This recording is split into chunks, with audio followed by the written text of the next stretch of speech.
Good evening, all. This is Vinayak from Compshiksha in Footage.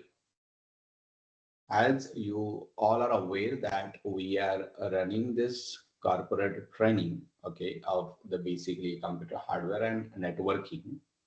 But in this all entire training, okay, today is the first session only. So in this first session, okay, whatever the point we are going to discuss, the agenda, okay, we'll give you an agenda within a few minutes only. Before that, let me explain a very short about the Compshiksha. Compshiksha in Tech is the leading IT training institute located at Pimpri, Pune location. And with the Aries group of companies, we are going to conduct this training on behalf of Fine. So I hope the all are getting my voice.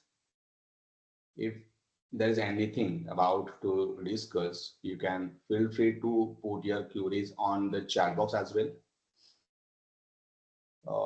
Request you to please give me a confirmation in the chat box whether am I audible to all or not. And also request you all, please put your names in the chat box as well. After just a formal confirmation, we are going to start the discussion.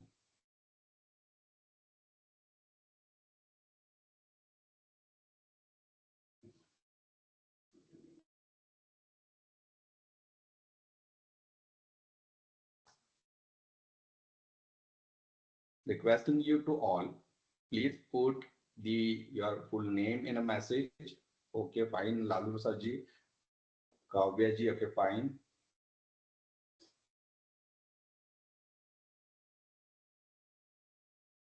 Hope my idea is clear with all and you all are able to see my screen as well. If there is anything about the screen or voice fluctuation, please put your message on a group.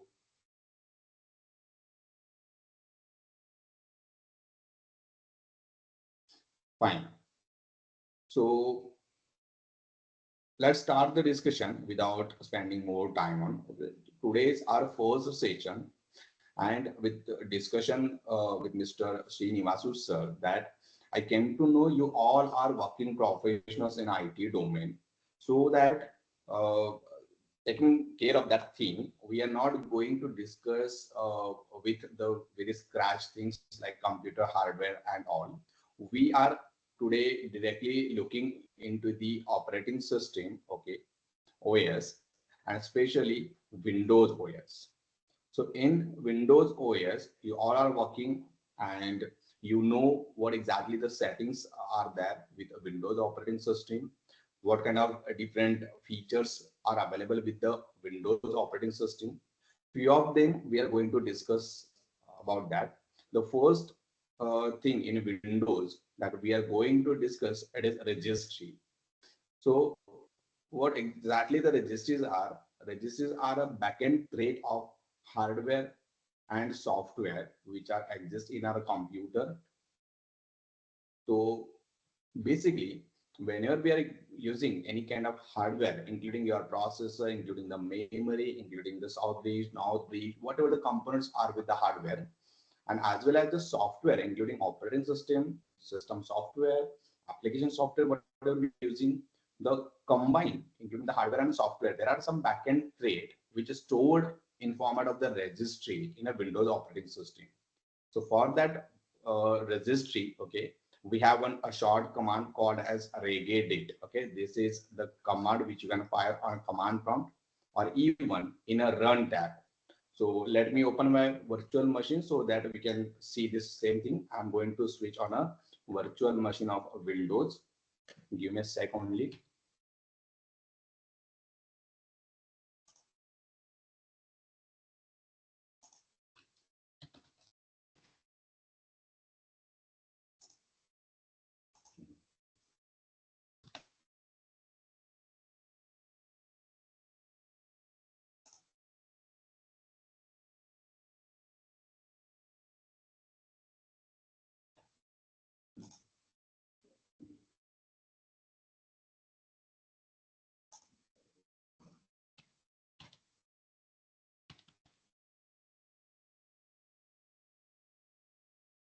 So Windows operating system I'm going to open in my virtual platform, which is Oracle VirtualBox. It is the open source software for virtualization platform in which we can run the multiple operating system, multiple applications, and many more. So the operating system which I'm going to turn on, it is the Windows 10 professional operating system. In this operating system, okay, so the first thing which we are going to discuss, it is the registry. Basically, whenever you are going to use the Windows operating system, you need to deal with a multiple registry in form of some kind of a troubleshooting, sometime in form of some installation of applications. You may face some problem. So let me show you first the screen of a registry. For that purpose, we are going to take this command. Command is regedit, regedit. So registry, once you open, it will look like this one. Here are, you will get some options, some hierarchies, HKey local classes root, current user, local machine, HKey users, and current config. So these are some registries. Now in every different folder, you will get the multiple options for multiple registries. So exactly what we need to do with the registry is we can implement some different environment with the applications, some different settings of with the operating systems, and even the application softwares. So I'm going to show you some uh, important uses of the registry. Okay, so basically this task which I'm going to explain with you, it does not relate to any kind of troubleshooting or all. So you can take this task just for as your knowledge purpose or uh, like a different purpose. Basically, I'm going to check my processor with the help of command. It is control space system. Basically, I'm going to open the system properties, and here I'm going to check which processor I'm using. It is Intel Core i7 processor. If you are able to see my screen, I'm using Intel Core i7 processor with the fourth generation. So this is the setting which is mentioned somewhere in the operating system. And as I told you, registries are the backend thread of hardware and software. So this is a processor name. A processor is a hardware component which is exist on the motherboard. So this entry which we can see here, okay, let's see this entry in a registry where it is located. Okay, so in this registry I'm going to explore HE local machine. In this local machine there is an option called as hardware. In a hardware we are going to explore the description. In the description we'll get the option of a system. And in system, here are the multiple options like BIOS, central processor, floating point, and multiple. So central processor, of course, we are going to check the central processor. In the central processor, here I have the multiple registries.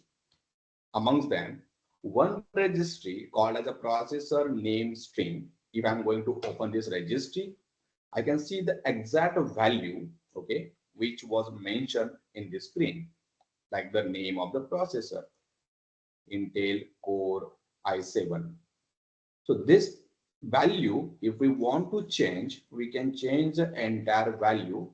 Let me show you in short. I'm just putting some value over here, like with the Intel Core i9. Okay, so I had changed the value of processor name. I'm just clicking OK on the screen. Here I had made the changes with the registry of the processor name string. And let's close this registry. Let's close the current tab as well. And if we check the same thing again, we can see the changes in the screen. Now my processor name, the registry or the string of the processor name has been changed, and whatever the input I had mentioned over there in a registry, the same thing I can see in the computer setting. I am not actually using the Intel Core i9 processor. I have the Intel i7 processor, but just because of I had changed some settings in a registry, okay, I can see here. But again, that doesn't mean the performance of my processor will be changed. It will be the same. Just the name or the values we had changed, okay, just to see.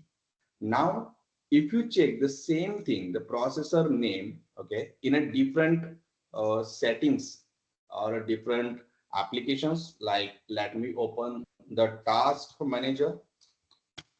And in task manager, if we check in a performance and the tab of CPU, so here it will also show you the same value which we had set in a registry.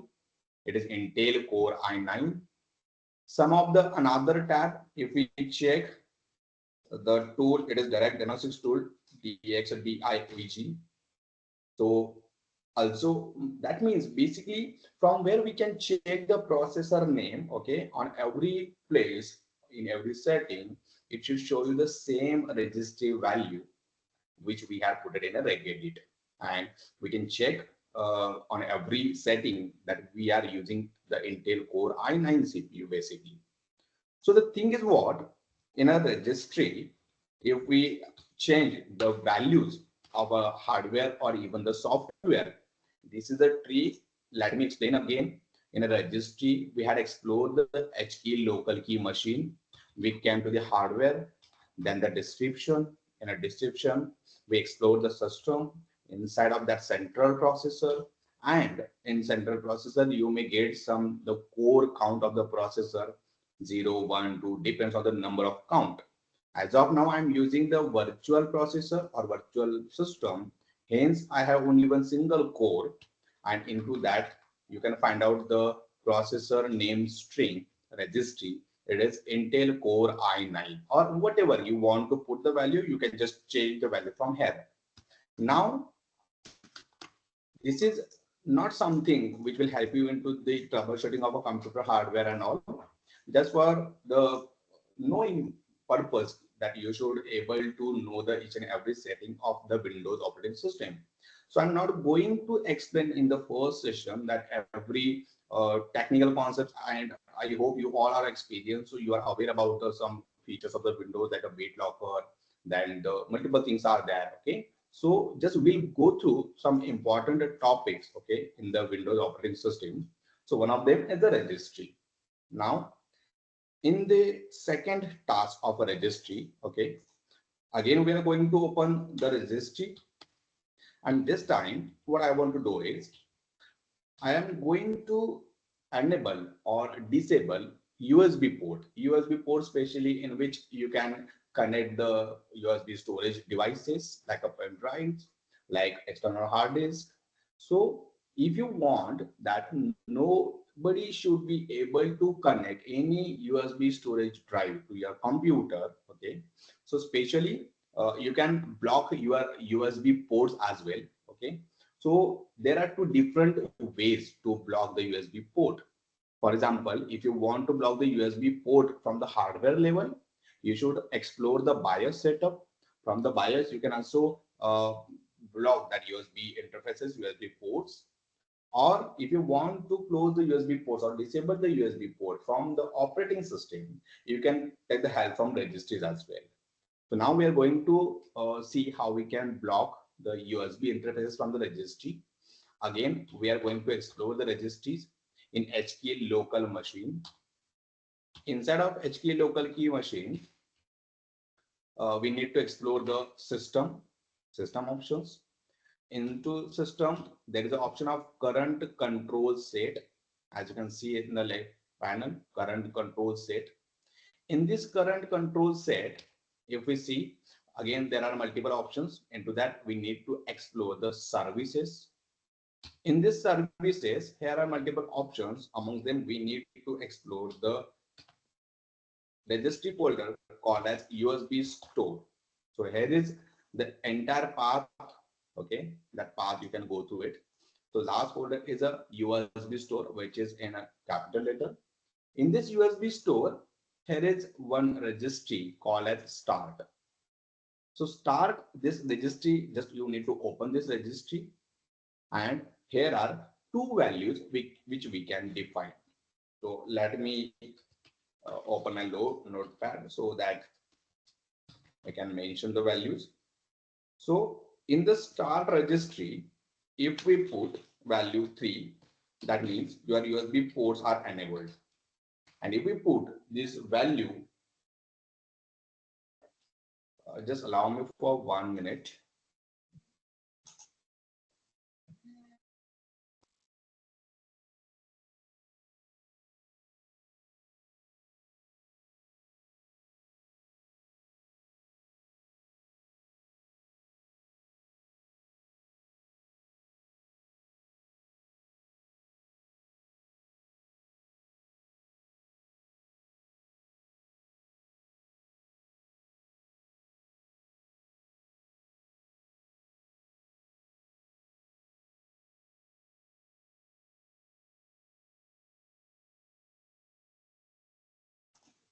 Sorry for disturbance. So come back to again Windows operating system.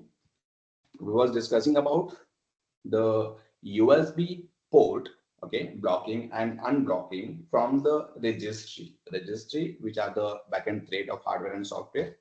So in this start registry, if we open this registry and the value is there, if it is set at 3, that means your USB ports are enabled. If you set the same value to the number 4, that means your all USB interfaces of the system will be disabled. So if I put this value to the 3, okay, generally in every operating system by default the value sets to the 3. That means your all USB ports are fine and it's enabled. But if you put this value to the 4, the value 4 says the USB ports will be blocked simply. So now the question is, should I again explore this value to this tree each and every time whenever I need to enable or disable the USB ports? So it is not something like that. There are some shortcut ways. Okay. What I'm going to do is I'm going to first put the value 3 for the enabling the USB ports. And here is the option in the file menu. We can export this registry. Okay. So that this shortcut keys in the way of shortcut keys, this 3 number registry will be available easily. I'm going to export this registry on my desktop and giving the name USB on. You can rename it as per your convenient way. The USB on value I have set when the start registry was settled down with the number 3. Now one more time I'm going to change it with the number 4. And this time again I'm going to export this same registry on a desktop with the name USB off. So this thing will help you to just save your time. There's no need to explore that kind of a large tree or architecture or hierarchy of the registry. Simply you can check on your desktop. Here you can get the USB off registry and as well as USB on registry. So if you click on USB on, if you want to enable your interfaces, just click on USB on interfaces.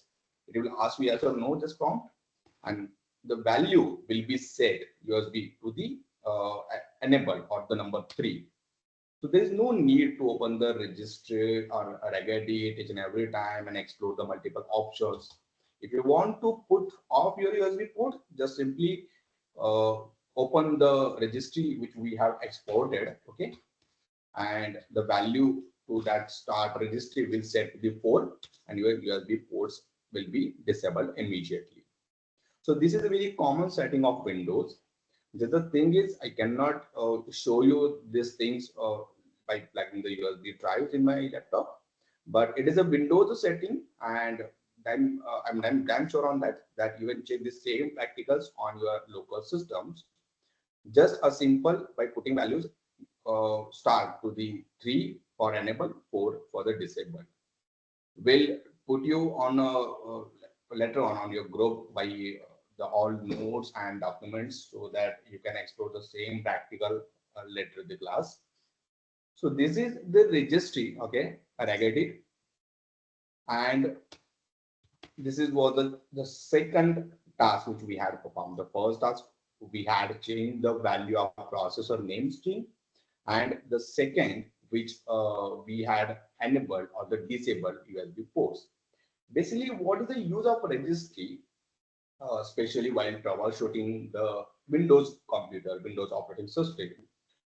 Sometimes whatever we had observed, if we are going to install any particular application, that application is not installed in your system, but still it may show you that application is already installed.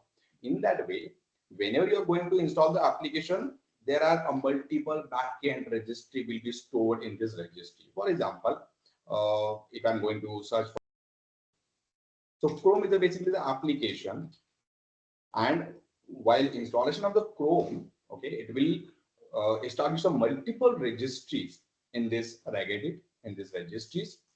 So while removing the any application in Windows, basically you need to remove the all registries properly. Sometimes whenever we are going to remove the application from Windows, it will not remove the all registries completely. For that purpose, I hope you had used some applications called as a Revo uninstaller. Let me show you that one of the best setup, Revo uninstaller. This is the application basically to remove any kind of application perfectly. So whenever we are going to remove the application, it may not remove the entire registries are established with your operating system. So you can use this tool, remove uninstaller. What it will do basically, it will remove your application, including the all registry, backend thread, and whatever the files are located in a C drive, program files, and on different locations. So these are the registries. If you want to remove the registry, basically remove uninstaller, this is the third party applications, and I don't think so that application will be allowed by the certain organizations.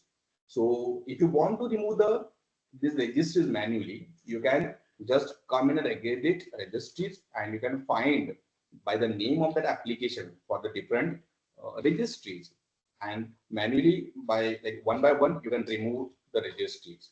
You can delete the registries, but the registries which are unnecessary, which are not important, or the application which you are going to remove, those registries you should remove. So this is the registry, okay, or the regedit backend thread as we had discussed in the Windows operating system, which holds some multiple backend thread, including your hardware, including the operating system and software, application software as well. So now I would like to give you the list of the command, and I'm pretty sure that you all are using those commands on a daily basis.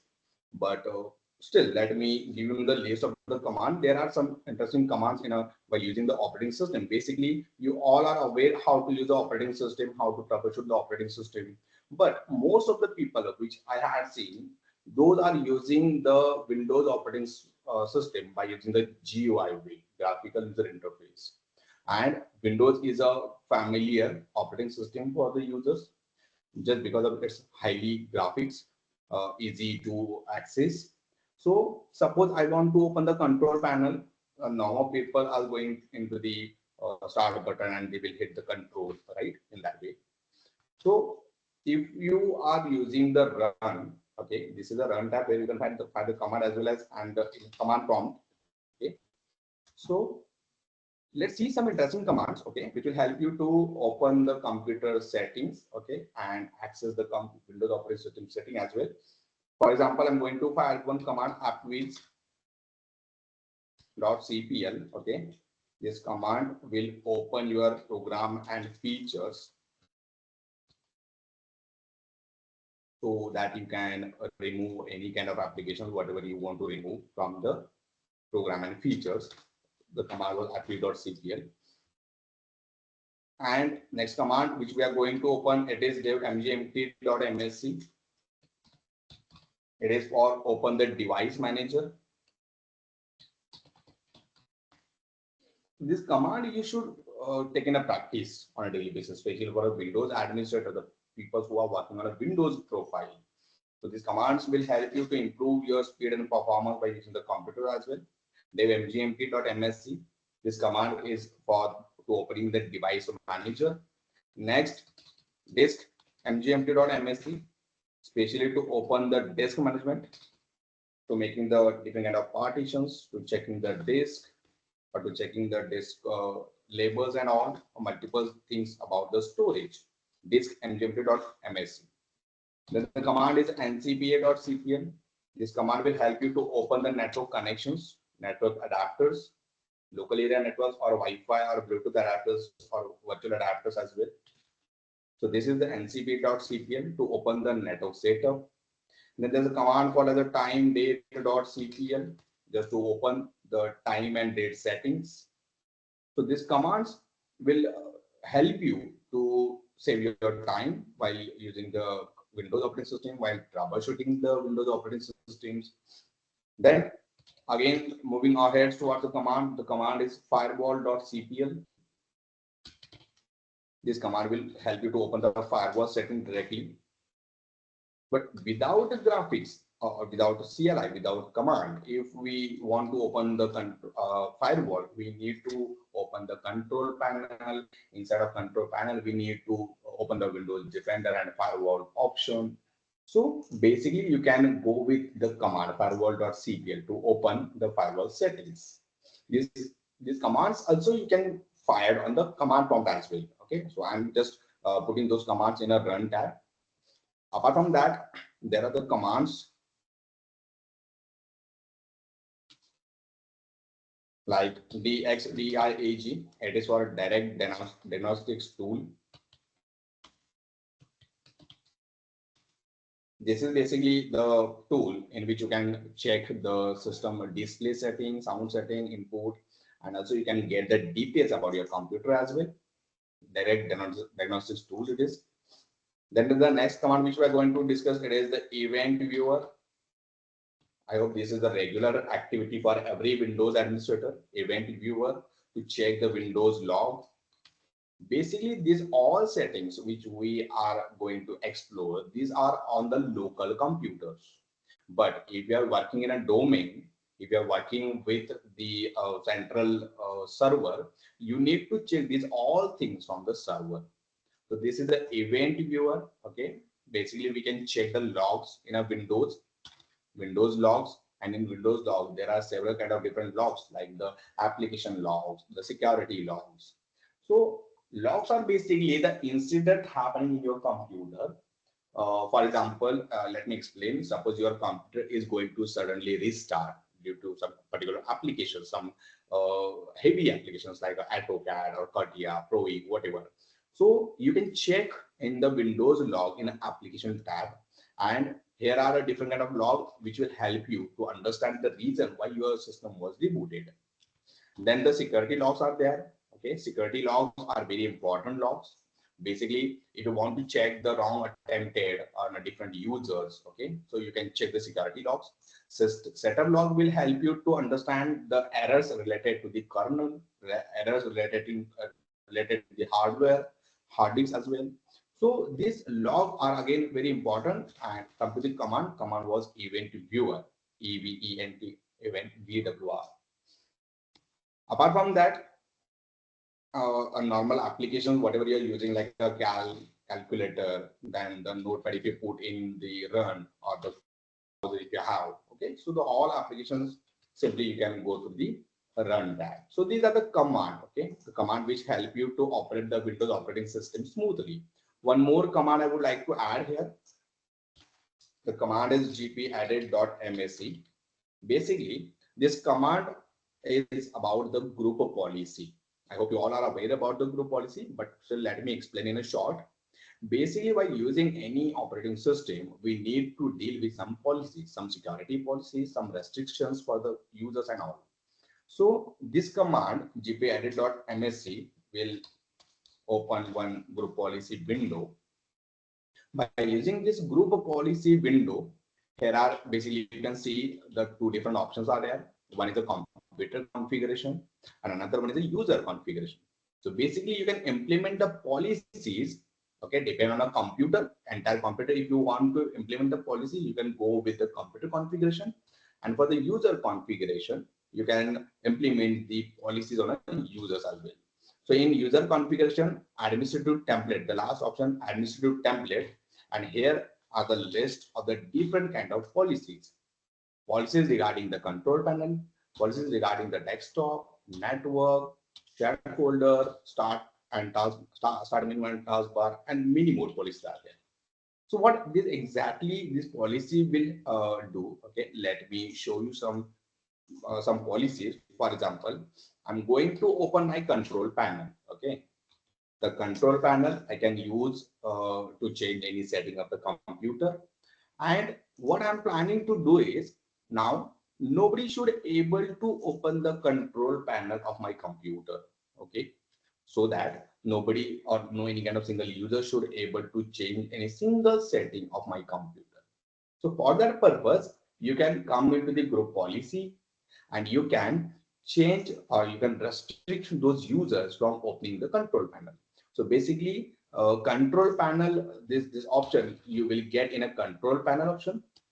Here you can find out the policies, again add or remove programs, display, personalization, printers. But here is one policy, okay, you can check it, the prohibit access to the control panel and PC setting. This policy you want to open, okay, once you open this policy, it will give you a detail about that policy, what exactly the use of that policy, and what exactly again details about that policy. And here you can find out the three different options. By default, in every Windows operating system, the policies are not configured. Not configured, that means no one has enabled that policy till the time, and that policies are not configured. So you need to enable that policy. Depend on that policy, this policy is related to the prohibit access to the control panel and PC setting. We are going to enable that policy. That means the entire control panel will be restricted for every user of this Windows computer. So let me show you by by opening the control panel. So control panel, if you will try to open, you will get an error. The operation has been cancelled. So group policy are again a very important part of a Windows from the security point of view. Now we have not just blocked the control panel, okay, not only the control panel, but the all items inside available inside of the control panel. For example, there is a network adapter, okay, the command which we had fired just before a few minutes, ncpa.cpl. So this even you cannot open because it is a part of the control panel. If you want to change the IP address of any computer, you cannot. In that same way, again, what are the options available inside of the control panel, like a firewall.cpl? So the come to the point, basically whatever the policy we have implemented, it is prohibit access to the control panel and PC setting. You cannot change any setting from the control panel, any kind of PC setting, or even the control panel. This is a single policy which we have implemented. So basically, in this situation, we are going to implement this policy from the group policy, a local group policy. So it is limited up to the one single device. But if you want to implement such kind of policies on a multiple computers over your network, you have to use the server. From the Windows server, same platform is there, a group policy. So if you are going to implement such kind of policies from the server, it will be implemented for overall the domain. Okay, whatever the client computers are connected to the servers, the same policy will implemented for the entire domain. So now let me show you another policy. Okay, I'm going to open my File Explorer and this PC. So this PC icon, okay, basically C drive, D drive, okay, whatever we are going to open. So normally, if you want to hide your computer drives from C drive, D drive, okay, especially the people put their personal data of your data on a D drive, E drive. So there are also the policies are available. By using those policies, you can hide these drives later from the my computer. Now, first thing which I'm going to perform from the view, okay, I'm going to close the navigation bar. I have closed the navigation bar now, okay, and still C drive is there. Okay, my computer is having only a single drive, it is C drive. Now I'm going to hide this C drive by using again the group policy. In this group policy, I need to explore the policy regarding the desktop, because this PC icon, basically, if you had observed, it is available on most of the desktop, this PC. So from desktop, we need to hide it. Okay. So for that purpose, we are going to explore the desktop policies. And here are the list of the desktop policies. Into that, we are going to open this policy called as remove computer icon on the desktop. The policy name is remove computer icon on the desktop. And as I told you, every policy is by default on a not configure mode. We need to enable it. Once we enable this policy, and we need to implement one command. The command is gp update, just to update that policy. Okay. Sometimes it may happen that every policy is not going to implement by the same command. You may give one reboot to your computer. Okay, you need to restart the computer to implement that same policy. Now, after implementing the policy, let's try to open my computer by pressing Windows E. Okay, and here you can see there is no C drive, D drive. Okay, in my computer. And even from graphical view, if you want to check from the start button, I'm going to open this PC. Still, File Explorer will get open. This PC is there, but C drive or D drive or any other external drives are invisible. So that kind of different policies you can implement it, okay, by using the Windows operating system. If you want to roll back those settings, just come back to that same policy, and the policy which you have enabled, you need to put it on a not configured, and you can apply, so that you can again check with the GP update, and you can see your this PC C drive, D drives, and multiple settings are there. So in this way, you can use the group policies to to keep secure your Windows environment in a various way. If you had seen some BPO sectors or BPO computers, the computers which are being used by the call centers, they are having the multiple restrictions, even though you cannot click or right click on a desktop. I'm talking about the computers of the call centers or BPO.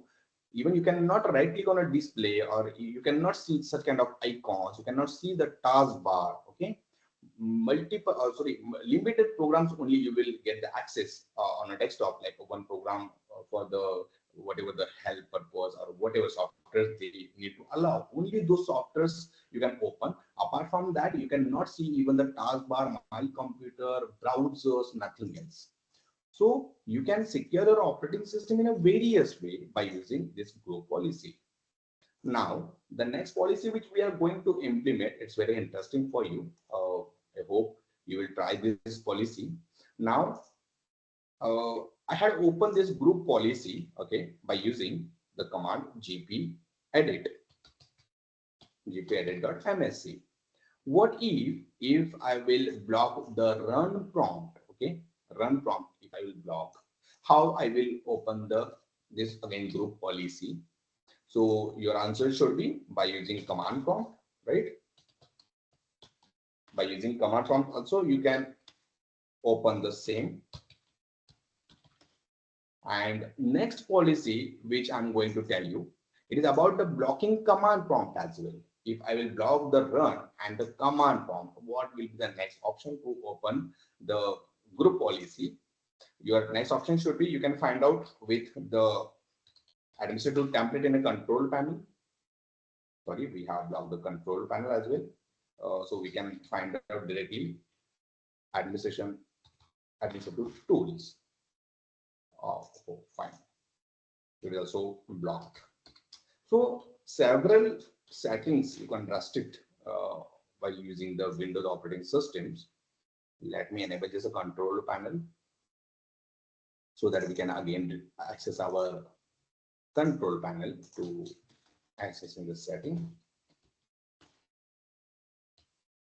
Now, the option to open the group policy, here is the administrative tools, and in administrative tools, the tools which are being used by the Windows administrator. Okay, here you can see the multiple options like your computer management and all. So now we can see in the start button, it is an edit group policy option. But the thing is, here is a still option to open the group policy from the start button. What if I blocked this search button as well? The search tab I can block. Simply I can restrict every setting of the Windows by using this group policy or gpedit.msc. Just the thing is, you need to explore the policies. It will take a time. Okay, from the control panel, policies are different. Desktops policies are the different. Network, share folder, and everything. If you are going to explore the all policies in a single folder, and you can see the list, a long list of the different kind of policies are there. So you should try the policies to keep secure your Windows environment.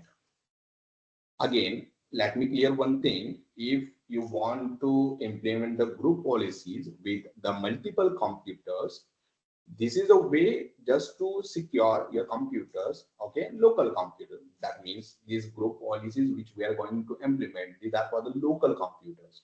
But if you want to implement the same policies on a large scale, so you want to implement same group policy from the server, so that for the entire domain you can implement the policies, okay, and you can keep secure as per your convenient way. Suppose if you want to restrict the control panel, if you want to restrict the PC settings, you don't want users to open any kind of PC setting. Basically, I had seen in industry, if the users are able to open the computer setting, users always try to change some computer setting on their level. Some people are disabling the network Ethernet card. Some people are trying to change a different kind of settings. So in that way, you can implement the same group policy from the server, okay, to keep your computer safe and secure. So this was your group policy, gp-edit.msc. Again, this is very vast topic, okay, which we cannot maybe we cannot show you the all policies within limited time. But the approach I told you, okay, in that same way, you can try the different policies for the different purposes. So I have a very again a short topic, okay, in case of Windows. The thing which I'm going to open it is a disk management, okay. Basically, this is about the storage. Okay, storage. That means key. If you are using a very large scale storage on a particular server, okay, server maybe the Windows or Linux. So I had seen these settings of the storage, especially disk or whatever the storage drive you have. Basically, I'm going to create the one scenario. Okay, I'm going to shrink volume with the available storage space, and then we'll come to the question simply. I'm going to make an unallocated space of average 20 or 25 GB for the Windows operating system, so that we can create the new partitions. Okay, how much space I have? Yeah, it's sufficient, 20 GB something. So let's wait for the unallocated space we'll get. Once we have the unallocated space on any storage drive, okay, what we need to do, we will create the partitions, right? Normal partitions by creating this new simple volume and down. So I'm going to create here the partitions of only some 100 MB. Let me try if I can create the 100 MB partition. Fine. So in this same way, okay, now I'm going to create the multiple partitions in my computer. Let me roll back the settings that we can see this PC. Okay, first I had only Windows C drive. Now I had the E drive of only 100 MB, and I'm going to create the multiple drives with 100 MB only. Okay, in that way. Now the question is, how much partitions I can create in the same way. With 100 MBs, I want to create the partitions. How much partitions I can create in the same way. Okay, so let me focus on one single thing. Here are the letters like A to Z alphabets are there. Okay, and if you are going to put by default, it will take letter one by one. Okay, so as of now, here is E, F, G. Okay, and the rest of the drive it will take letter one by one. The question is, what will happen after you will finish the drive Z?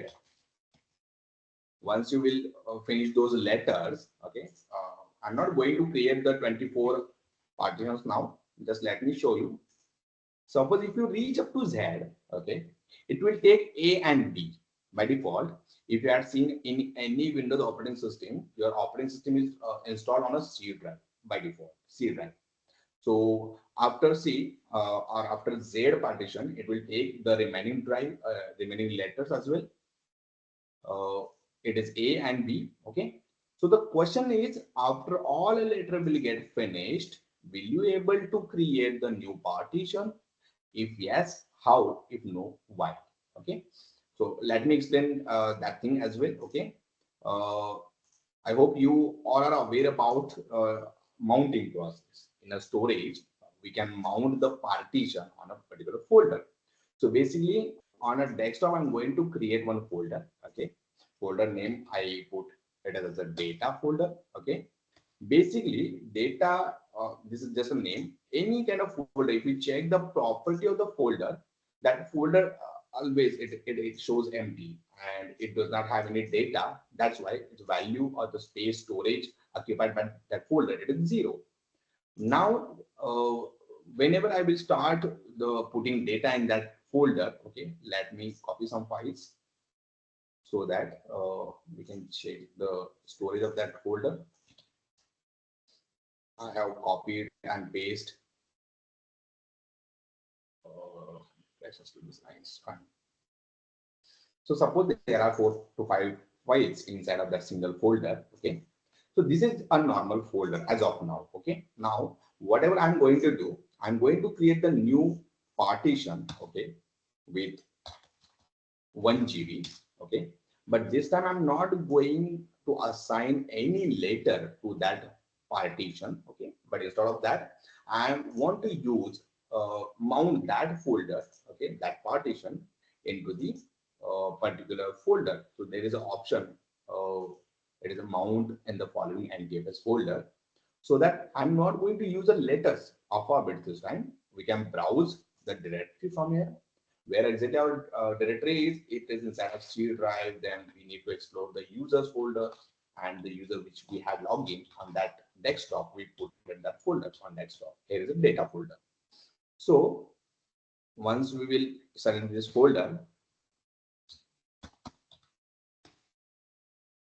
oh, sorry, that folder should be empty. Here was the option to create the folder as well. We are going to change the folder name only. I'm going to create the new folder on a desktop called as storage. So this partition of 1 GB, this 1 GB partition is going to mount on this storage folder. Okay. And basically file system and DPS and all it is taking. So this time, if I'm going to open my file explorer, okay, or this PC, you cannot see that partition inside of your my computer or this PC. Just because of we had not assigned the drive later to that partition, only you can see the partitions which are having the drive later like C drive, D drive, E. Okay, but the partition which we have created, we have mounted that partition on a particular folder. That folder is available on our desktop, and here is the folder called as storage.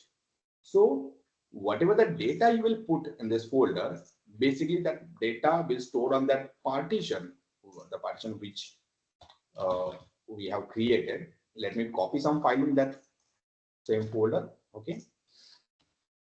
Now this is not a normal folder. This is your disk. This is your partition. And suppose I'm going to delete this partition even, okay, the storage.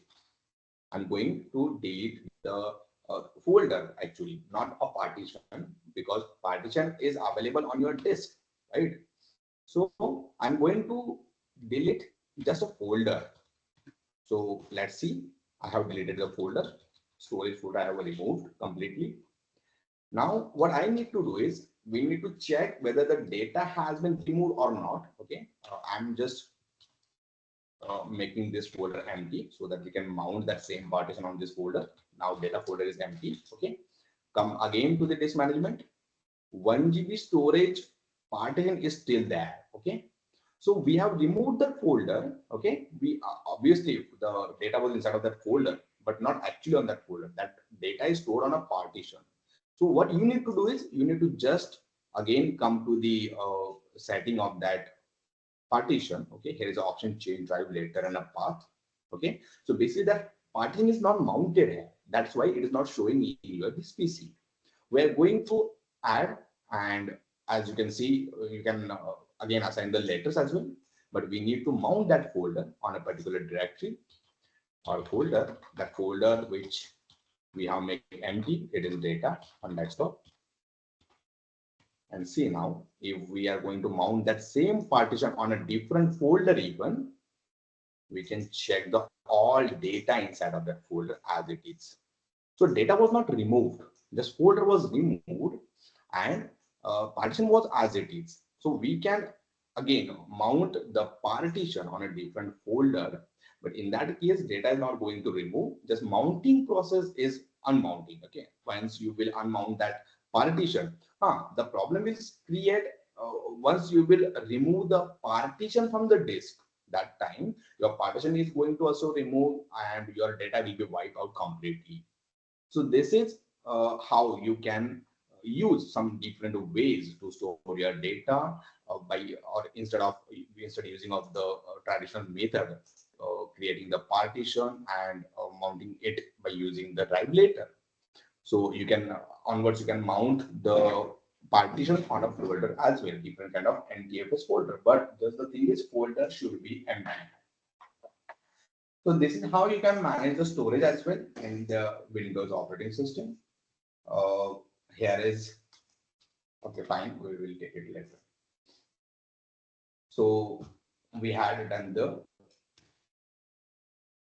partition mounting as well.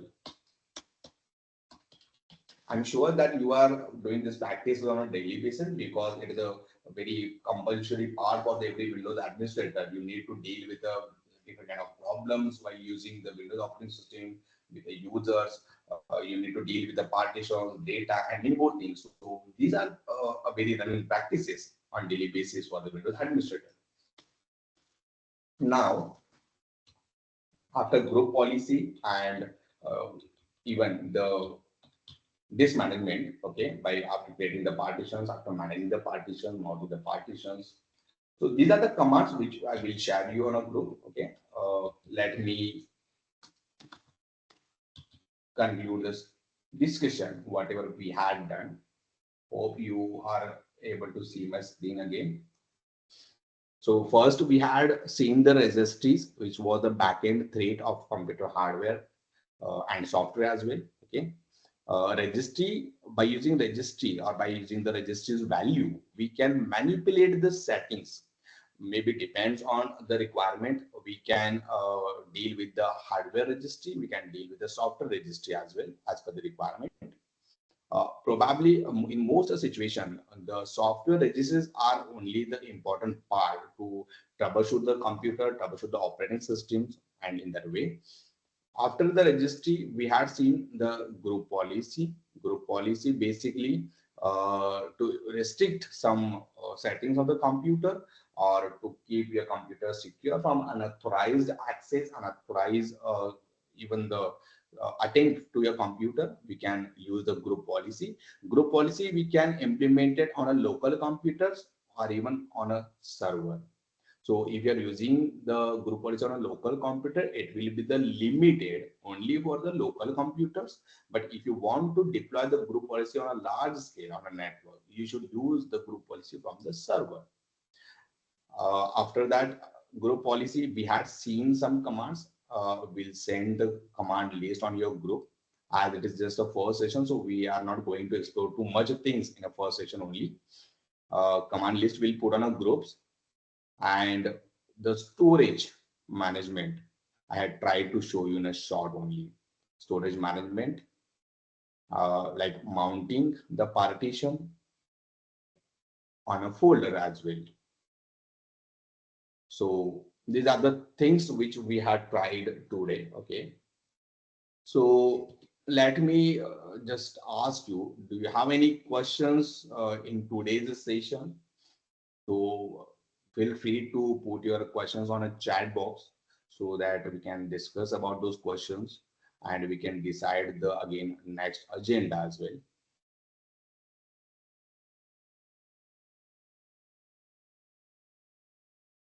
I'm going to stop the data sharing of my screen.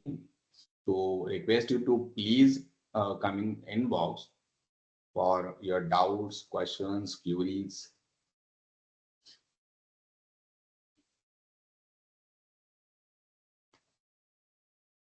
I know you all are experienced, so probably you are aware about those things which we had discussed today about the group policy or the control panel settings, PC settings and all.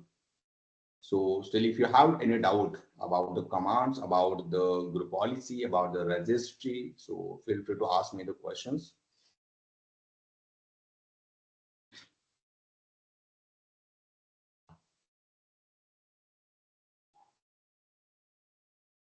If there are no doubts, you can also mention in the chat box, please, for just confirmation.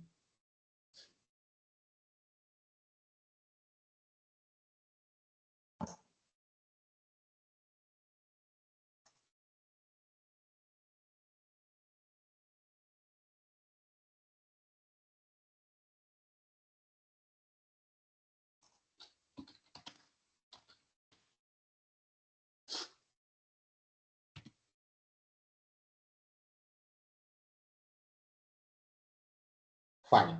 So, okay, great. Okay, fine. So we are going to stop here in this today's session. Okay, for sure. Whatever the questions you have, you can share it. Okay, share it with me later on. Even we have the group of on WhatsApp as well.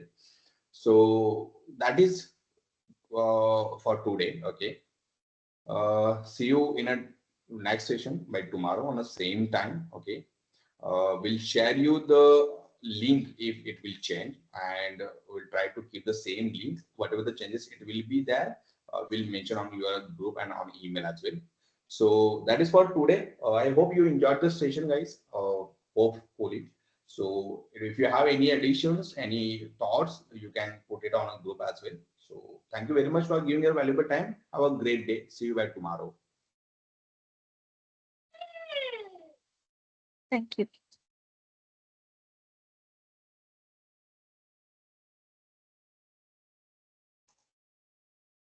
Thank you. Thank you.